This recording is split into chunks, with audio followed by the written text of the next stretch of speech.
지금 대한민국 금융시장에서 경제학 교과서를 찢어버리는 일이 벌어지고 있습니다. 중앙은행이 돈을 찍어내면 당연히 돈이 많아지니까 금리는 떨어져야 정상이죠. 이건 경제학 101입니다. 그런데 지금 한국은행은 1조 5천억을 새로 찍어내겠다고 발표했는데 금리가 거꾸로 폭등하고 있어요.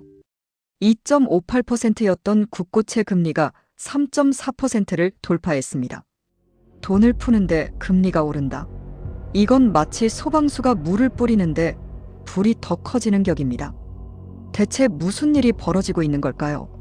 오늘 제가 이 코리아 금융 미스터리의 충격적인 진실을 파헤쳐 드리겠습니다.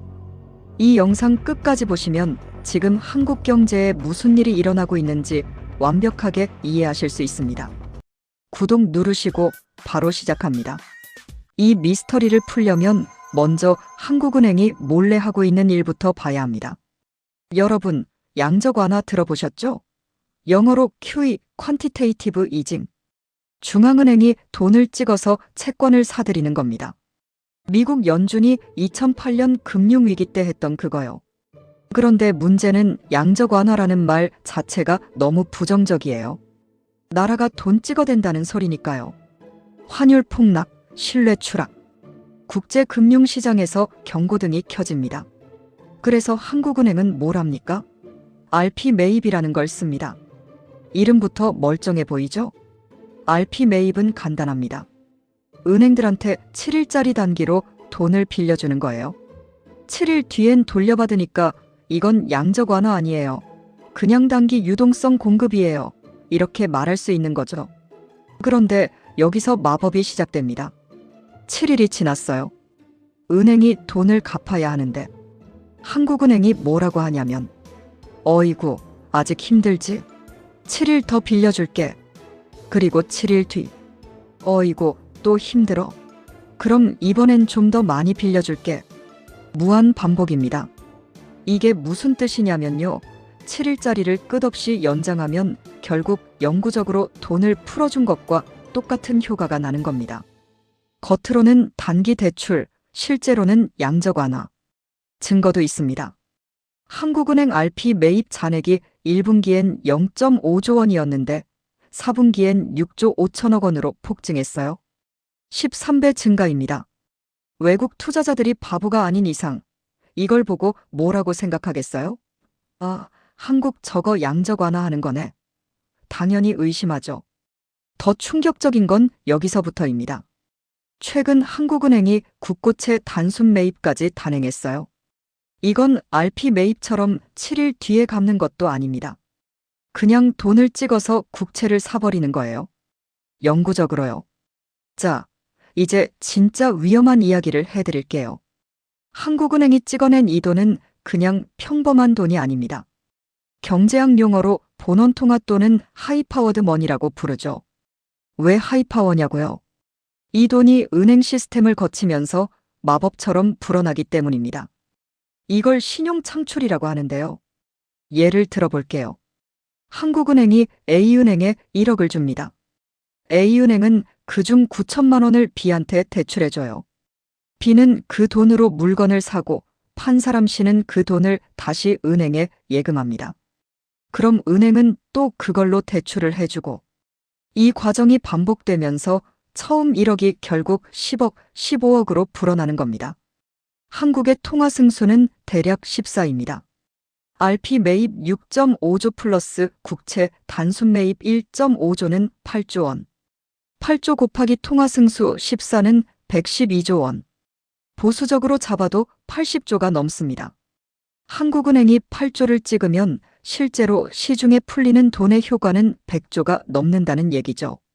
100조요? 이게 지금 조용히 대한민국 금융시장에 살포되고 있습니다. 그럼 여기서 핵심 질문입니다.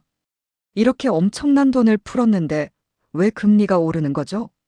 정답은 바로 이겁니다. 좀비 효과. 돈을 무분별하게 풀면 원래 죽었어야 할 기업들이 억지로 살아나요? 경제학에서 이걸 에버그리닝이라고 부릅니다.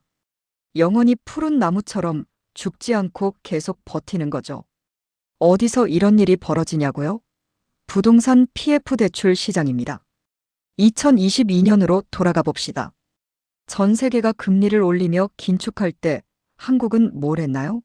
레고랜드 사태가 터지자 공포에 질려서 돈을 풀기 시작했습니다. 그때가 PF 부실 기업들을 정리할 골든타임이었어요. 빨리 망하게 놔뒀으면 손실도 적었을 겁니다. 그런데 한국은행이 돈을 풀기 시작하니까 건설사들한테 잘못된 희망을 준 거예요. 이자만 갚고 1, 2년만 버텨. 곧 금리 내려간다. 4년이 지난 지금 그 건설사들은 어떻게 됐을까요? 이자만 겨우겨우 갚다가 완전히 깡통이 됐습니다. 좀비 회사가 된 거죠. 이제는 이 회사들이 망하면 은행들도 같이 휘청거릴 정도로 부실이 커졌어요. 그럼 시장은 어떻게 반응할까요? 한국은행이 미친 듯이 돈을 푼다는 건 우리가 모르는 엄청난 폭탄이 터지기 직전이라는 뜻 아냐? 외국인 투자자들은 이렇게 생각합니다. 불안하니까 한국 국채를 팔아치우기 시작해요. 국채를 팔면 국채 가격 하락, 즉 금리 상승입니다. 여기에 물가 상승 우려까지 더해지니 돈을 풀수록 오히려 금리가 치솟는 역설이 벌어지는 겁니다. 문제는 또 있습니다. 바로 환율이에요. 중앙은행이 돈을 찍어대면 어떻게 될까요? 원화 가치가 떨어집니다. 달러 대비 원화가 약해지는 거죠. 지금은 한국은행이 외환보 유액을 써가며 환율을 방어하고 있어요. 달러를 팔아서 원화 가치를 지탱하는 겁니다. 그런데 이게 얼마나 버틸 수 있을까요? 한국은행이 계속 돈을 찍고 외국인들은 계속 원화를 팔아대면 결국 환율 방어선이 무너집니다. 환율이 폭등하면 무슨 일이 벌어지냐고요? 수입 물가 급등으로 국민 생활비 폭증, 해외 자본 이탈로 금융시장 혼란, 외환위기 재현 가능성. 지금의 금리 급등은 일종의 경고 신호입니다. 시장이 한국은행에게 보내는 불신임 투표죠. 너희가 아무리 돈을 뿌려도 우리는 안 속아. 뭔가 큰 문제가 있다는 거 알아. 골든타임은 이미 많이 지났습니다. 구조조정을 했어야 할 2022년을 놓쳤고 2023년도 놓쳤고 2024년도 놓쳤어요. 이제 부실은 눈덩이처럼 커졌습니다. 연고만 바르는 처방으로는 몇 달 못 버팁니다. 지금 필요한 건 뼈를 깎는 구조조정입니다. 자, 정리하겠습니다. 한국은행이 돈을 찍어도 금리가 오르는 이유.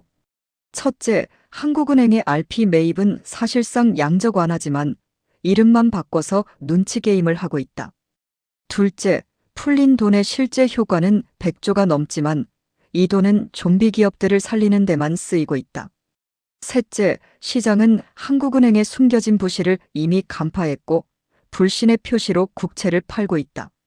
넷째, 환율 방어선이 무너지면 진짜 위기가 시작된다. 이 중요한 정보를 놓치고 싶지 않으시다면 지금 바로 구독과 좋아요 눌러주세요. 여러분의 자산을 지키는 첫걸음은 정확한 정보를 아는 것입니다.